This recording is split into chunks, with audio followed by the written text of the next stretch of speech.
में double engine की सरकार नहीं होती तो क्या उत्तर प्रदेश में राम मंदिर का निर्माण अयोध्या में हो पाया होता क्या? आज राम मंदिर के निर्माण से खुश है ना?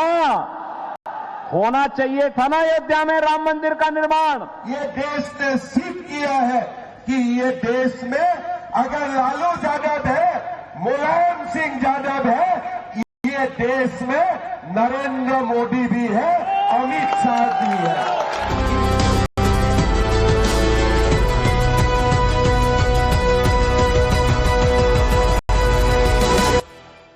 तो बात बिहार चुनाव की करते हैं। बिहार का चुनाव अब एक बहुत अहम मोड़ पर है। 24 घंटे से भी कम का समय बचा है जब पहले चरण के तहत वोटिंग होगी। वोटिंग से पहले बिहार में राम मंदिर की एंट्री हो चुकी है। उत्तर प्रदेश के मुख्यमंत्री योगी आदित्यनाथ और असम के सीएम हिमंता बिश्व शर्मा ने अयोध्या राम मंदिर का नाम लेकर कांग्रेस और आरजेडी पर अटैक किया। लखीसराय की रैली में योगी आदित्यनाथ ने प्रभु श्री राम के मंदिर की बात, आरजेडी ने राम मंदिर की रथ यात्रा रोकी थी, ये योगी आदित्यनाथ कह रहे हैं। कांग्रेस ने राम के अस्तित्व को नकारा था। समाजवादी पार्टी ने राम भक्तों पर गोलियां चलाई थी। कैसे राम के नाम पर भी सियासत होने लगी है बिहार चुनाव में, वो देखिए योगी आदित्यनाथ के इस बयान से। उत्तर प्रदेश में डबल इंजन की सरकार नहीं होती तो क्या उत्तर प्रदेश में राम मंदिर का निर्माण अयोध्या में हो पाया होता क्या? आज राम मंदिर के निर्माण से खुश है ना? होना चाहिए था ना अयोध्या में राम मंदिर का निर्माण। लेकिन बहनों और भाइयों, याद करिए, यही कांग्रेस थी, कहती थी कि राम तो हुए ही नहीं। यही आरजेडी थी जो राम मंदिर की रथ यात्रा को रोकती थी। यही इनका पार्टनर उत्तर प्रदेश में समाजवादी पार्टी है जो राम भक्तों पर गोली चला करके अयोध्या को लहूलुहान करती है। और हम लोग तो तब भी कहते थे कि रामलला हम आएंगे, मंदिर वहीं बनाएंगे। यह आपने योगी आदित्यनाथ को सुना।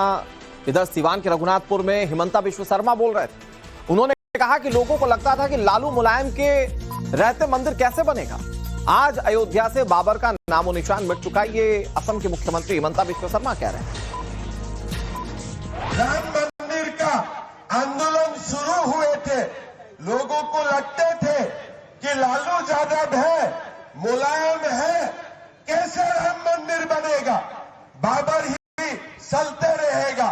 लेकिन ये देश ने प्रमाण किया है, ये देश ने सिद्ध किया है कि ये देश में अगर लालू यादव है, मुलायम सिंह यादव है, ये देश में नरेंद्र मोदी भी है, अमित शाह भी है। इसीलिए अब अयोध्या में बाबर का हालत देखो। अब बाबर का हालत देखा अभी अयोध्या में, किया कि नहीं कोई राम मंदिर देखने के लिए? अभी बाबर दिखाई देते हैं, बाबर दिखाई देता है। जब राम का भक्त ने ठान लेते हैं कि बाबर को मिटाना है, बाबर मिट जाता है, औरंगजेब मिट जाते हैं, यही हमारा इतिहास बोलते हैं। लेकिन राम भक्त को खड़ा होना पड़ेगा, राम भक्त को लड़ने के लिए तैयार होना पड़ेगा। जो दिन राम भक्त इकट्ठा हो जाएगा, हमारा देश से बाबर और औरंगजेब सू सू करके बाहर निकालेगा, ये देश में उनका जगह भी नहीं होगा। तो बिहार के चुनावी समर में समाजवादी पार्टी की सांसद इकरा हसन की एंट्री हो चुकी है। किशनगंज की रैली में एनडीए सरकार और एआईएमआईएम को घेरती हुई दिखाई दी इकरा हसन। उन्होंने कहा कि अगर वोट बटेंगे तो फिर से बीजेपी की सरकार बनेगी। बीजेपी इस बार मुख्यमंत्री पद पर खुद काबिज हो जाएगी, ये इकरा हसन कह रही है। नीतीश कुमार को बीजेपी मुख्यमंत्री नहीं बनाएगी, ये इकरा हसन ने कहा। उत्तर प्रदेश के कैराना से लोकसभा सांसद हैं इकरा हसन। बिहार के किशनगंज में रैली करने पहुंची थी। बड़ी बात यह है कि वो समाजवादी पार्टी की सांसद है और समाजवादी पार्टी एक सीट पर भी चुनाव नहीं लड़ रही है बिहार। एनडीए सरकार को इन्होंने घेरा, कहा कि डबल इंजन की नापाक सरकार को बिहार से हटाना है, पूरी एकजुटता के साथ महागठबंधन को वोट करना पड़ेगा। इकरा हसन का इशारा एआईएमआईएम चीफ असदुद्दीन ओवैसी की तरफ भी था, क्योंकि ओवैसी खुलकर कह रहे हैं कि आरजेडी और कांग्रेस पार्टी ने सिर्फ मुस्लिमों का इस्तेमाल किया। समाजवादी पार्टी पर भी असदुद्दीन ओवैसी पुरजोर तरीके से हमलावर थे। और इकरा हसन वो जो टूटते हुए वोट दिख रहे थे, उन्हें जोड़ने की कोशिश इस तौर पर कह रही थी कि सबको एकजुट होना होगा, नहीं तो बीजेपी और महागठबंधन, और माफ कीजिएगा बीजेपी और एनडीए बिहार में कब्जा जमा लेंगे। इकरा हसन ने क्या कहा, सुनाते हैं। से पहले ये सोचिए कि क्या वो सरकार बना सकते हैं। अगर वो सरकार के नजदीक पहुंचते हैं तो आप बेशक वोट उन्हें दे दीजिए, लेकिन वो नहीं पहुंचेंगे। उन्हें अगर वोट दिए जाएंगे, बटेंगे अगर हमारे वोट, तो सरकार फिर से भाजपा की बनेगी। और इस बार भाजपा नीतीश जी को मुख्यमंत्री भी नहीं बनाएगी, इस बार वो खुद कब्जा लेगी। तो अब तक जो हालात थे वो बद से बदतर आपके हो जाएंगे। इसलिए आपको पहले ही अपनी सुरक्षा करनी है, और उसका जरिया मैंने जैसा आपको बताया सिर्फ वोट का है आपके पास। इस बार आपको नहीं बटना है, आपको एक एक वोट एकजुट होकर अपने प्रत्याशी लालटेन पर देने का काम करना है। इकरा हसन ने यह भी कहा कि अगर आंकड़े जोड़े तो महागठबंधन ही मौजूदा सरकार को हरा सकती है। सुनिए।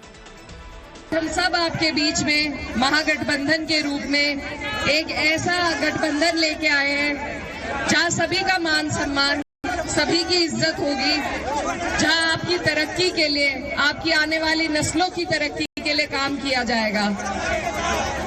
ये जो धरती है बिहार की, ये मेहनत कष्टों की धरती है, और यहाँ पर सबसे ज्यादा ईमानदारी से मेहनत करने वाले हमारे भाई रहते हैं। लेकिन अफसोस की बात है कि आप लोगों को रोजगार के लिए अलग अलग सूबों में जाना पड़ता है, अलग अलग राज्यों में जाना पड़ता है। ये आपकी जो सरकार है, ये आपको नहीं रोजगार देना चाहती, आपकी तरक्की नहीं चाहती है। अब बहुत लंबा वक्त काट के आपके सामने ये सुनहरा मौका है कि आप लोग, हम सब एकजुट होकर मिलकर इस सरकार को बदलने का काम करें। और ये सरकार सिर्फ तब बदली जा सकती है जब हम बहुत समझदारी और सूझबूझ के साथ ये आंकड़े जोड़े कि सरकार को हरा कौन सकता है।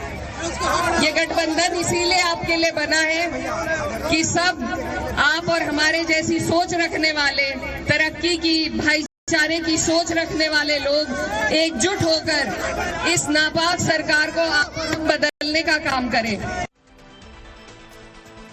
और बिहार के चुनाव में एक और टक्कर जिस पर सभी की निगाहें टिकी हुई हैं, यह टक्कर है सिवान के रघुनाथपुर में।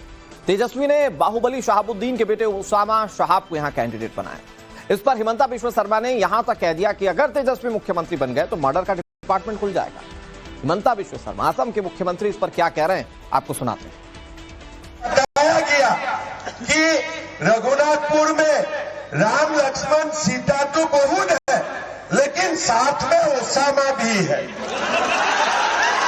तो मैंने खबर किया कि ये ओसामा क्या है, क्या ओसामा बिन लादेन का दोबारा जन्म नहीं हुआ? तो बोलो नहीं, ये भी एक ओसामा है। जो ओसामा मतलब वो बड़ा ओसामा बिन लादेन नहीं है, लेकिन छोटे रूप में वो भी ऐसा ही है। तो मेरा पहले यही चिंतन आया कि चुनाव जीतने का बाद हमारा देश में जितना भी ओसामा बिन लादेन है, सबको एक एक करके हमें खत्म करना है। और बिहार के चुनाव में एक तरफ आरजेडी जहां एनडीए से चुनाव लड़ रही है, एनडीए के खिलाफ चुनाव लड़ रही है, तो वहीं दूसरी तरफ परिवार से भी आरजेडी को लड़ना पड़ रहा है। तेजस्वी यादव की सीट पर तेज प्रताप का प्रचार। राघोपुर में प्रचार के लिए पहुंचे तेज प्रताप यादव। महुआ में तेजस्वी प्रचार करने पहुंचे थे आरजेडी के प्रत्याशी के लिए, और यहां पर तेज प्रताप यादव राघोपुर पहुंचे। यहां